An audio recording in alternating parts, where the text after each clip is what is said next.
Hello, everyone. My name is Ola, and this is the Real Happy Hour podcast show. With me today is Jamel. Jamel is a very, very well known and hardworking journalist. He's killing it in the game. He's got features all over newspapers and magazines. And also with me is Sope. Sope is a true crime YouTuber and also a writer. And she's been on this game for quite a bit now. And it's really, really nice to have both of you here as guests. Thank you. Much appreciated. I'll say, yeah. Excited to be here. Excited to be here. Very excited. Awesome. So today we'll be talking about the Woman King, and as part of the show we have drinks. Today we've got mimosas and we've got a couple of snacks that we're going to be having because the vibe is basically we're just chilling. This is like we're in a friend's house and we're just going to be talking about our experience of the movie and the relational dynamics of the characters in the movie. So just to start off, what do you think about the movie? When I saw it, I thought it was really, really good. I liked the storyline. I liked the kind of topics and subjects they talked about, like whether it was rape or whether it was slavery.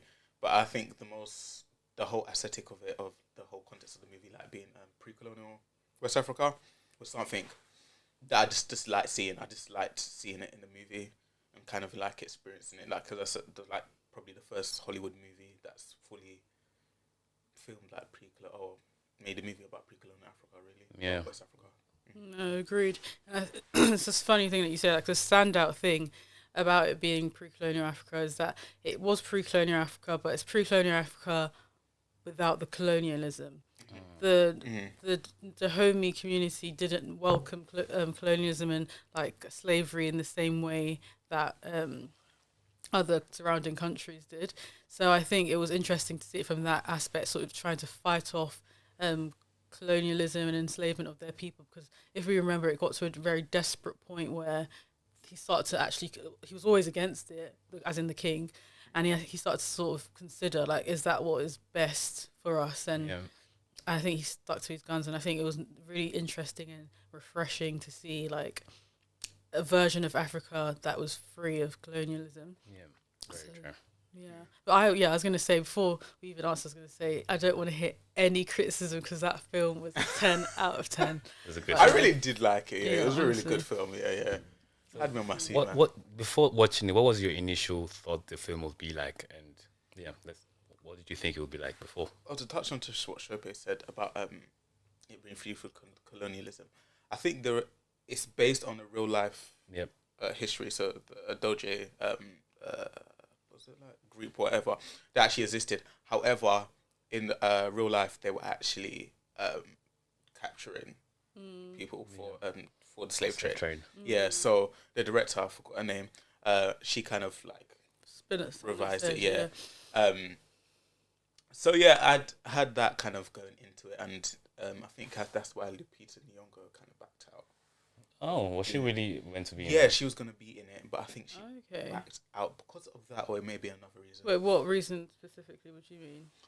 Basically, because I think she wanted to learn more about what happened with the Odoje tribe, the Odoje military group or whatever, and like what they actually were about. Dahomey, Yeah, but just all female. Oh, right. Because also, isn't that where the inspiration comes from for the for Black Panther? the warriors? For the warriors in Black Panther. Right, yeah. No, but then I think, obviously, I don't think it's necessarily good to always manipulate history.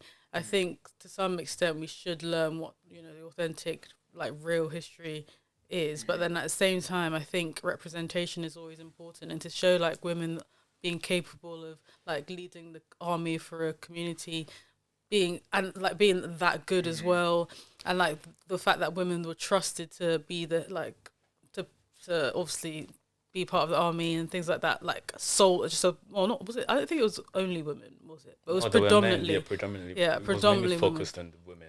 There were also men that were also warriors. Yeah, but so the fact that women held that responsibility and held that position, I think not without manipulating the course of history. I think that representation was good. So I think it's interesting when things are sort of inspired by history, but if it's not like a some like a biographical account. It's just you know, taking inspiration from something that's happened and making it into a fictional film. Yeah, so I loved it for that. Yeah, for that it was, though it wasn't like perfectly like a perfect kind of reenactment, I guess. Yeah, it was good. I just liked how she revised it and how she just delving into the whole society and everything was kind of really interesting. Yeah. In terms of characterization and the people playing those roles, what do we think about Viola Davies, for example, and her accent and Oh my and the god, other actors, accent. John Let's Boyega? speak on it. You know, what do you think about that? Initially watching it, I thought it was really good. Okay. As a Then- non-African. as a non-African, Okay. whatever, except for my ancestors, but let's not get onto that. But as a non-African, like I thought it was good at first. Okay. Maybe I thought it wasn't as authentic as getting someone actually from Nigeria or from Benin or South somewhere in Africa. Europe. There were some South Africans actually. Yeah. Talk like actually acting out the role, and they can actually speak it more authentically, I guess. But going on like Twitter and social media afterwards, like people did not really appreciate. That's my one accent. thing. Yeah, that's my one takeaway. But then I won't actually say it was solely Viola Davis that she didn't deliver when it came to accent. I think it wasn't necessarily individuals that didn't have a good accent. I think it was the lack of consistency. Africa's such a big continent with different accents. If you're African as well, like let's say a non-African might think, okay, Ghanaians and Nigerians sound the same. But if you're from Ghana or Nigeria, you know the intricate differences with the accent. So talk less of the whole of Africa, whether it's South Africa, West Africa. Like obviously maybe West Africa, like Ghana and Nigeria might have a similar accent compared to like South Africa.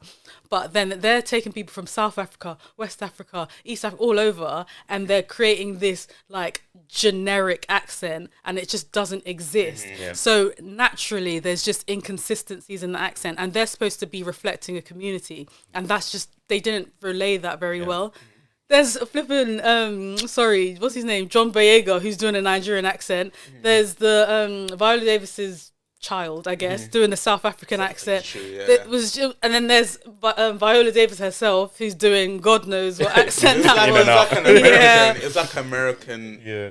Nigerian. Bruh. I don't know. Yeah. It's just what non-Africans believe Africans sound like. So I don't even fault her for it per se. I think they didn't stick to a accents. Like if you want to do a South African accent, do that. If you want to do a West African accent, do that. Or even if you want to use a country, do that. And I just don't think they were able to do that accurately. And I think let's say if in I guess alternate version of reality I was ever an actor and I was Nigerian, I would naturally do my Nigerian accent. So I get why they've done it, but it didn't necessarily, they missed the mark in terms of reflecting a different community, because Dahomey, I don't know the Dahomey tribe in Benin. So that would be Nigeria-ish, yeah. So let me just looking up this website called African Kingdoms. Dahomey and Oyo were connected kingdoms in what the Nigerian historian Akinjog being called the Aja Yoruba Commonwealth, spanning the southern central parts of what are now the Republic of Benin and Nigeria. So now it's Benin in Nigeria. Republic of Benin in Nigeria. Oh, I also did not know of Dahomey. I knew of Oyo Kingdom. Same, and watching the movie, I then realized, okay, Dahomey was under Oyo because they didn't have as much sort of strength. So they were sort of accountable. Whatever they were doing was accountable to the Oyo Kingdom because they were more powerful than them. And okay, outside of that thought, one thing I noticed in the movie is the dynamic of just the title itself of Woman King, and how even the goal for Viola and the king is she wants a sort of situation where there's the woman and the man that's sort of ruling together joint. And so there's that duality that was explored even in characters like, you remember the king's you remember there was this guy who's like the king's you watch Game of Thrones. You know the guy that has the bird, what they call the king's speaker. Oh, it's like well, that's the modern term would be like personal system basically. There, remember there was a guy in there who personified a man that had the feminine and male sort of traits. Oh yeah. So that whole theme of the duality was explored all through the movie. I don't know. What did you think about that? Well, from what I've heard, because I actually have explored kind of like non-binary identities in pre-colonial Africa. Well, what I've heard is that there were some. Yeah. Same here. I really don't know personally, so I can't speak on it too much. Yeah. But I've heard in particular tribes and everything that non-binary identities did exist very much before all Christianity and everything else came in. So I was kind of like interested and kind of happy that they explored it actually. Yeah.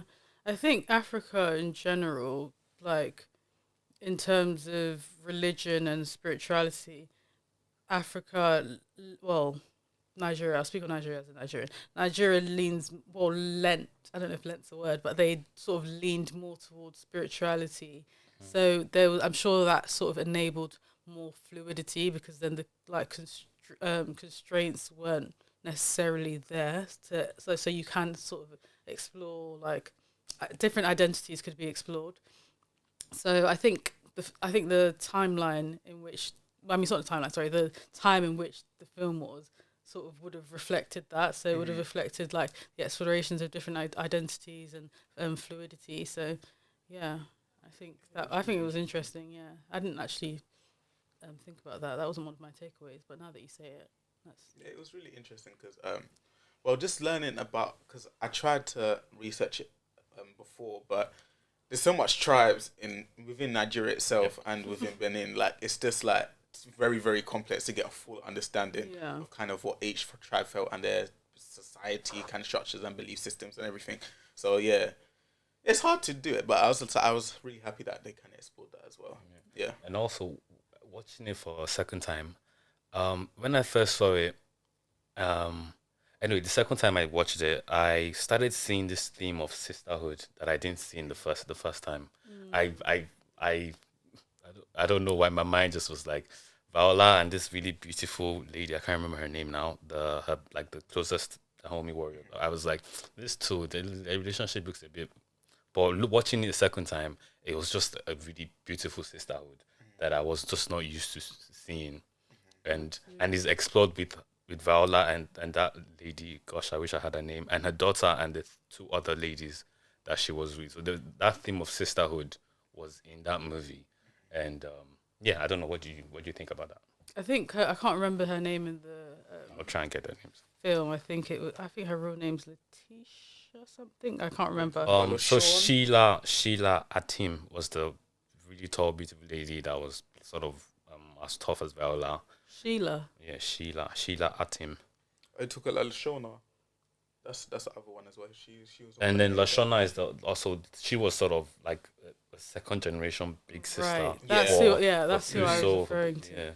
Okay, so the lady that That's one, yeah. okay, right. The one that sort of helped her give birth to her child. Yes. Right. That sisterhood, that bond, and she kept that secret, you know. Yeah. So yeah, that was that was interesting to me because another thing that I sort of took away from that as well, if we're talking about that specific relationship, is that I always find within relationships there's always some sort of hierarchy. I believe you may contest this, which is fine, but which is difficult to avoid. There's always a more prominent figure and a more subservient figure, and I feel like maybe it made sense because she was the head of like the army, so she would be the more prominent, dominant personality in that relationship.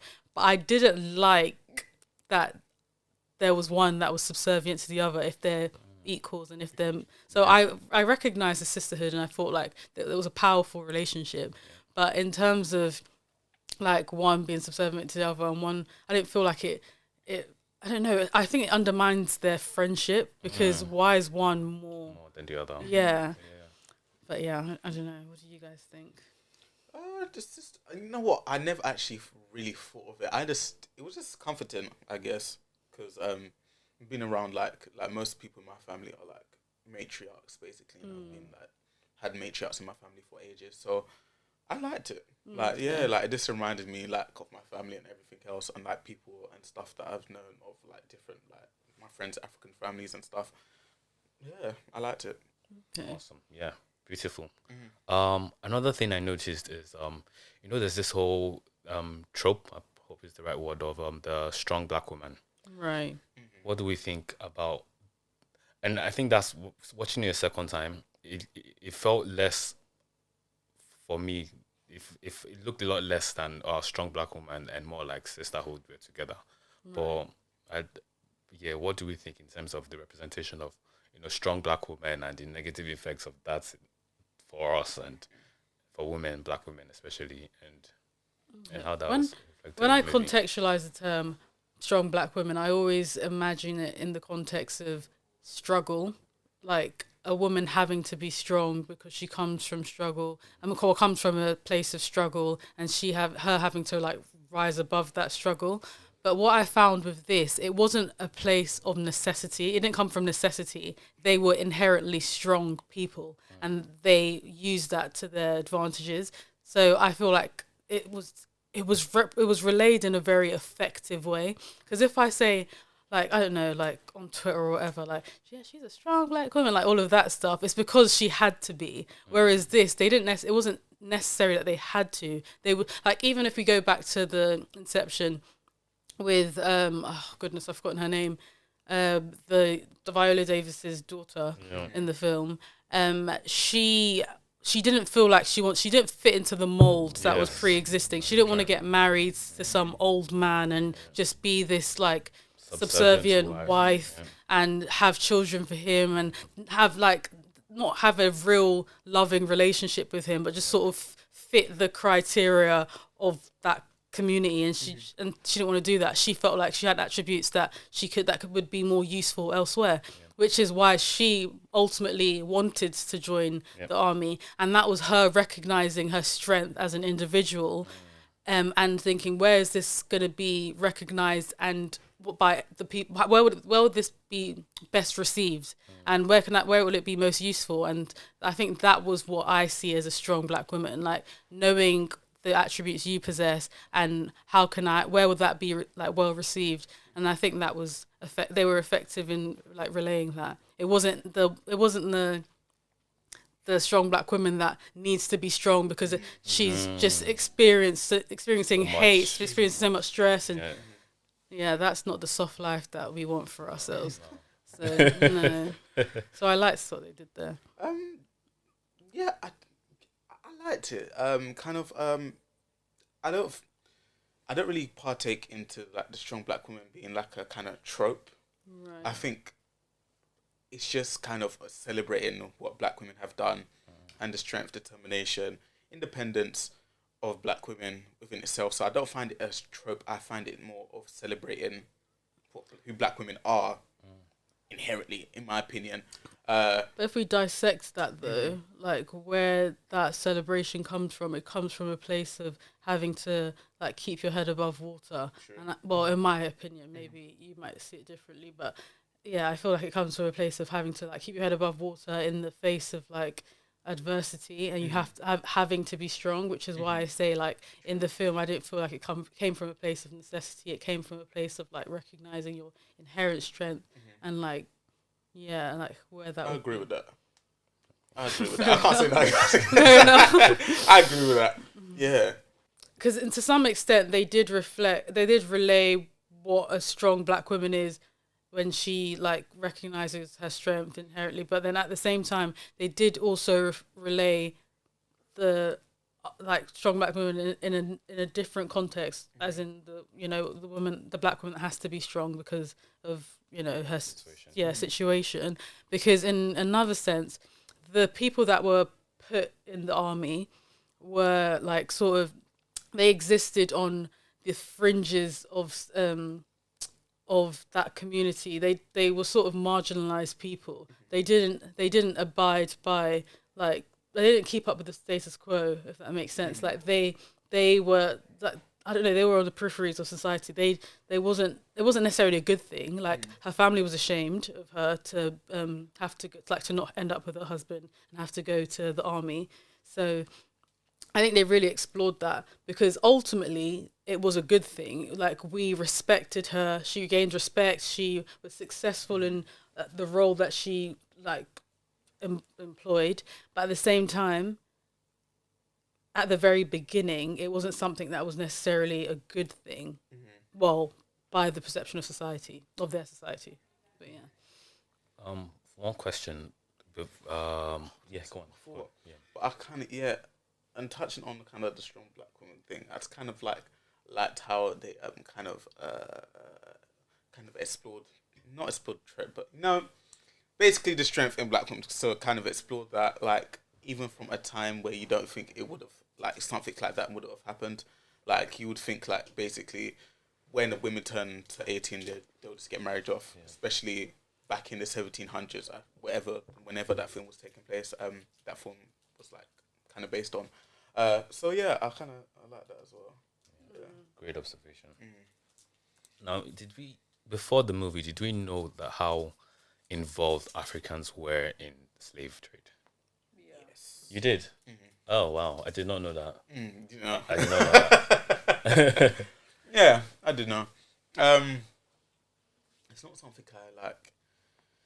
For me, like, it was just different kings. This is not representing like all Africans or all West Africans in the society, from those that were impoverished to those that were kind of in the middle class, and those that were the elite. These were like the elite, kind of the kings, the leaders of these kingdoms, basically involving themselves into the slave trade because it was for monetary gain. So basically, the Europeans would come over and would be like, we need some slaves, and we would give you some money for it, and they would just mostly take them from prisoners of war and basically give them over to the Europeans, and that was it, and they would get a lot of money. I think Benin, I don't know the biggest kingdom in Benin at the time, but one of them made a lot of money from slave trade, but also it was detrimental to them because they lost a lot of people. So when time for colonialism or time for the wars and Europe wants to take over, they have a lot of men and to fight Europe.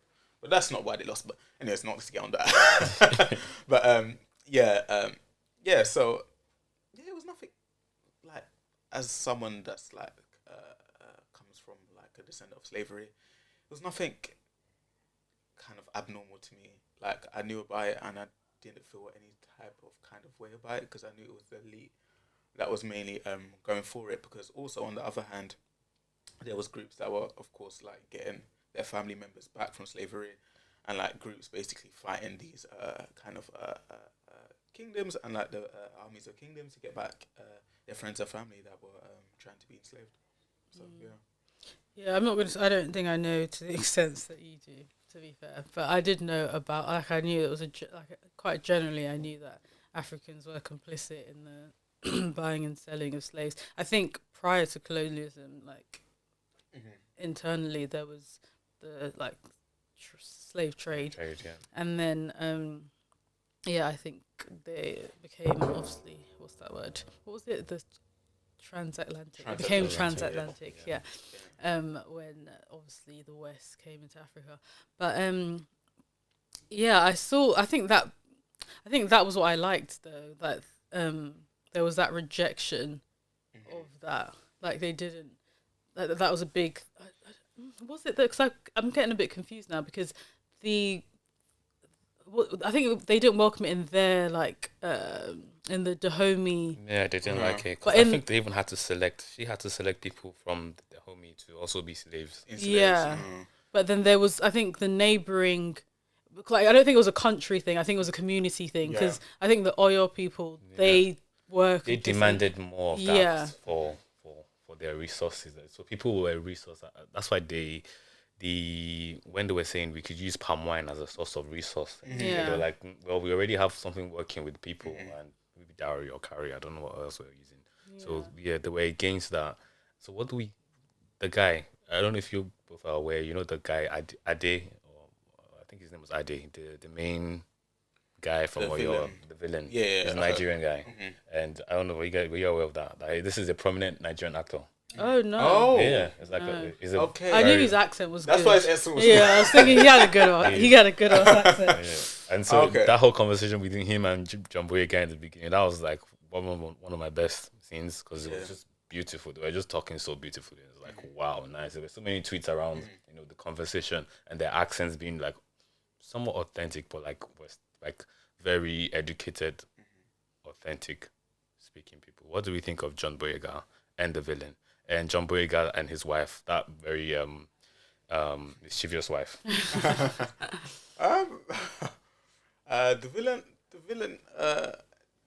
The villain kind of represented like kind of basically for me like just that typical person who just wants to do anything to just get a That's buck what he and wants. to get some money. Very selfish. Yeah, place. and nothing. Not like, worthy of being a leader. not caring really about his people or nothing or the people surrounding him. It's just basically just to get money and like kind of John Boyega was kind of a contrast. It was kind of like they kind of had that same similar kind of like masculine kind of like energy about them, but it was different because John Boyega actually not only cared about himself and the people around him, but others as well. Though he had like 14 wives and stuff, but, that's you. But yeah, like he actually cared about people around him. The woman that he married also, I think he probably tried to care about each and every one of them. So yeah, it was kind of I different. think there was a head wife. I do think there was a head wife, and yeah, she tried to be the head wife, but Very ambitious woman. very ambitious, yeah. But I think, well, first of all, I think polygamy is not something that's been eradicated in Africa. Like, even my granddad had like, I don't know, 8 Muslims wives. are allowed to have multiple wives. Probably carried on to Jamaica as well. Oh goodness. But yeah, so I think from the wife's standpoint, I think that it's just a type of person. I was gonna say it's a type of woman, but let me not get killed for criticizing women. But I think it was a type of person that like there's a role that exists in the world. There's like I'm the head of this, and then I'm like the head of something, and then I also like I get the wealth from it. I get the social equity from it. Like you just get all the things that come with being the head of like a particular community. We can liken it to being like, I don't know, like a celebrity. Like you just get all of the clout. And I think she wanted to be the richest. She wanted to be the most like respected. So her morals are compromised as a result of those selfish desires. So I think that, which is weird because I feel like that really contrasted and conflicted with what her husband wanted, and I think one of his main things was to never, like, I think, was it a promise to his, I think it was a promise to his, like, mum or something, or his, I can't remember. I think it was his dad. Yeah, a promise to his parents that he wouldn't, like, engage in transatlantic slavery. So I don't know, because I think we've had not us specifically, but people have the conversation that like marriage is like a political thing. So why do people marry idiots? Like, why would he marry her? Because mentally she just wants all the wrong things. Like I think she wanted the clout, she wanted to be the richest, she wanted to be, do you know what I mean? And I think she saw that as an opportunity to get more money into their community, but through ridiculous, selfish like ways. I think her ambition was kind of misplaced because I think her as herself, like I understand why he married her because the determination and everything and the kind of how smart she is also is very, very, very, very valuable. Yeah. So so I understand why he married her, but I think her ambitions were just misplaced. She just wanted safety and comfort. And I think she was coming from a place of privilege. She was Yes. not considering how every other person felt. And so she's probably lived in that privilege for so long. She's accustomed to it. So she was not willing to think outside of that privilege. And that was her, I mean, he didn't leave her, but that was her downfall. I think Well, we can wrap it up now. If there's anything, please. I wanted to talk about the mixed race. What's his name again? The man, The man that the came mixed, from- the we homie. can't came leave back without from- talking about him. Yeah, because like I thought To be honest, I was kind of iffy. I don't know why I was iffy on that part of it. It was giving Pocahontas. I think. Yes. It was giving very, very unrealistic. Okay. Because I could never believe, okay, firstly, like, okay, this is a son of a slave and probably someone of a white person in, I think they were Portuguese. Yeah. In probably Brazil. That would probably be white and a child of a basically white prominent person and a slave, okay? Come and get into a higher standing in Portugal or in the Portuguese kind of society, then going back to the home and like trying to like help them out. Like I felt that was really, really unrealistic, and I kind of did like the kind of like I didn't trust him all. Savior vibes. yeah, I didn't like it. It was kind of it wasn't safe. It was kind of savior vibes as He well. was Yeah. savior vibes. And it just felt really unrealistic, like very dreamy. Because I'm just like that would actually probably like in real life that would or in history that never happened. Maybe it's the hopeless romantic in me, but I really liked it. I really liked it. I didn't trust him for some reason, but I really did I like kept it. thinking something's about to happen. Yeah, That's no, how- same. Oh, I generally did think he liked her, but I thought at some point he's going to he's going to forsake her to some capacity, and it never happened. Never happened. Yeah. No, but it was just really weird. I guess like because I got like I'm like a history buff. Like for me, it was just so unrealistic, and I just didn't like it at all. Do you think that never happened in? Well, okay, personally, from my ancestry, like I've done like research. So like one of my ancestors was a son of a slave master and a slave. Okay. Yeah, and he never had any privilege because this happened. He was born kind of on the cusp end of slavery ending in Jamaica, and the UK enacting the law, the anti-slave law in like the early 1800s. So he was born then, and he never obtained any privilege from his dad because his dad passed on the plantations and the estates that he owned to his nephew, but not his son. Oh, Or not none of his kids that he had. So that's what I just thought It's coming from giving, that. What's that show? P Valley. Anyone watch it? Oh, P Valley, I like P Valley. Watch P Valley. I've never even heard of it. Let me One watch is it. really good. No. It's on Amazon Prime. Okay. I like the first season. I like.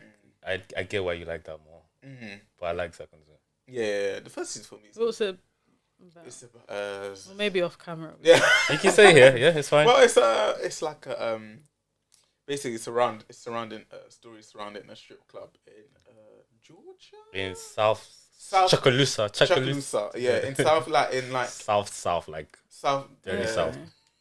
in the southern part of America. Yeah, that's what it is. But it's really good. Strip There's actually a British Lead. girl on it. Yeah, Okay. her accent's a bit iffy though. I can't lie. I like her. Her accent's a bit iffy. Yeah, Yeah, it's people like, I complain get about what that as well. Accents, We could have a whole conversation Yeah, but around accents. actors. Just like Bullet Train too. That guy from Atlanta. God, if you just spoke about him like an hour ago. Have you seen Bullet Train? No. Oh my god. Oh, really, really beautiful movie. Do you watch Atlanta? Atlanta. No, I've No, been I trying haven't to seen get it. You into know what? I wanted to get into it, but I never did. Oh, you should. It's a mind bending show. Like, sure. You Yeah, start I've been recommended. season 1 and 2, you think okay, yeah, and then season 3 because there was a long gap between production from 2 to 3, maybe like 3 or 4 years, and 3 picks up and it's like a different show. That's what Childish Gambino. Yeah, Yeah. it's really really good. I need to get into watch that. it. Yeah, I was recommended that. But one thing I just want to say before we wrap up was the sort of the relationship between Viola Davis and the daughter. I think Yeah. is really important to touch on. It is. And sort of like the dynamic of the relationship when they didn't know they were mother and daughter versus when they did. Yeah. I think there's like this sort of internalized idea of what like a mother-daughter like relationship should be like, and I think to be fair, we didn't see too much of the end. So I thought would be interesting to see is like, would they cosplay that relationship because now they know? Would they continue as usual? Would they like, I don't know, like I wanted that to be like explored a bit more.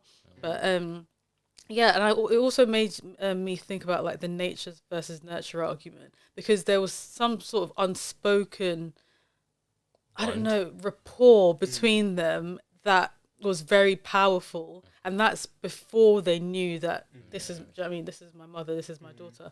So I thought that was really interesting as well. Like that fire that she even had, the little girl, like the young, no, she's not little, like the young woman, like that mirrored her That mum mirrored- to the some mum, capacity. Yeah. it was like she birthed the pain and anger of that situation, and Yeah. and that manifestation wanted justice. Yeah. No, she was almost an embodiment of that Yeah, of that frustration. yeah, No, that's very true. And that resistance to like, I don't know, being controlled, because even Viola Davis, it was to some capacity she was controlled. Yeah. For her not to have a child, for her not to have a romantic partner because she was in the army, she had to sort of, I don't know, she had to satisfy that level of control by giving away her child. So she sort of presented herself as like this woman that's constantly in control, but that was a moment of weakness that was sort of behind the scenes. Only her and the woman that you spoke of, goes to show how powerful that relationship was. Only they knew about that little secret. But as you said, I think the child almost was an embodiment of that frustration and that anger. So that's interesting. And I also want to know, how did she lead the army? The community. Yeah, now that she has a That she's like the woman king. yeah. Yeah. A That'd lot of be things were not interesting. answered. Yeah, it's not That's answered, really, yeah. really good. Like, we need answers. Yeah, no, literally, I demand. I don't know if it needs I don't think it needs a sequel though. No. Maybe a series. What do we think about that? TV series would be great. I hate when they do TV that. series would I, be think- great, I think though. I wouldn't mind a part 2 and then done and dusted. But series, because series have to drag out, so it's like I think it would be really good, enjoy though. series. Because I like Kinda series, reminds but me of it's like not the a combination. pre-colonial West Because- African Game of Thrones. Actually, gosh. like when the very first Black Panther came out, Uh-huh. Ebony Live Studios in Nigeria had like this news letter out that they had been given the rights to develop the story about the Dahomey women. Oh. And this was like right after Black So Panther what? came This was out. going to be in home, like Nigerian. Like, But I mean, it hasn't materialized It since hasn't then. materialized. Or like perhaps it would happen, and that would be get interesting. more. That'd be. Yeah.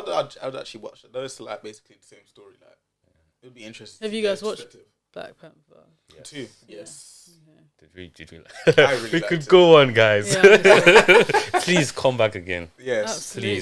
Please, both of you, meeting you both, I just had the feeling that you guys would have very good chats. Like, I knew both of you together would be a vibe. I think you suggested it, but I knew in my head, like, I just knew that, okay, you guys know each other, you will be comfortable, and it will be a vibe. So No, please, definitely. please come back. Definitely will come back. We could talk about Black Panther too. I got some interesting. I had the guest last week and we spoke about Black Panther. Is it? Yeah. Um, So we I can just still like talk it. about, but we can pick and just have a conversation. How did you like it? I liked it. You liked Shuri's bomb. You what? I think it was 6 out of 10.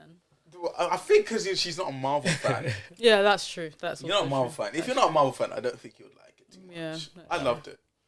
But I think there's so many layers to touch on. So But There's so compared much to layers. one, I preferred one to. yeah, oh, absolutely. I didn't leave with the same feeling that I had when I left the cinema. No, I with the prefer first two. one. I think two's better. Wow. And better. it's so funny because you think like, because the whole concept of with like Woman King and the women like leading, you think that would be translated in my feelings towards Black Panther, but no. Because Angela died. It was Angela like- Bassett died. True, For me, but that wasn't that even my pissed me problem. off. No, but I Yeah, think that the wasn't even acting my and everything- major problem. The acting and everything, I thought it was spot on. But also, as a history buff, Oh my God. the historical side of it, I loved what they explored. I loved the different themes, the different societies they explored. I loved how they turned around. Because Atlantis does exist in the Marvel comics, but it's basically just like white people in this underwater city. But what's his name? Ryan Coogler, or the writers, whatever, turned it around and made it around like the natives around in the Americas, like the Native Pacific Americans. Islands. No, I think it was just natives of like Mexico and stuff. Like, I like how they just turned it around and just made it that it was just like really interesting to explore it and how they were both fighting against Western powers. Click on it. Thank you so much. And this is the Real Happy Hour podcast. Thank you for listening and watching. Having us.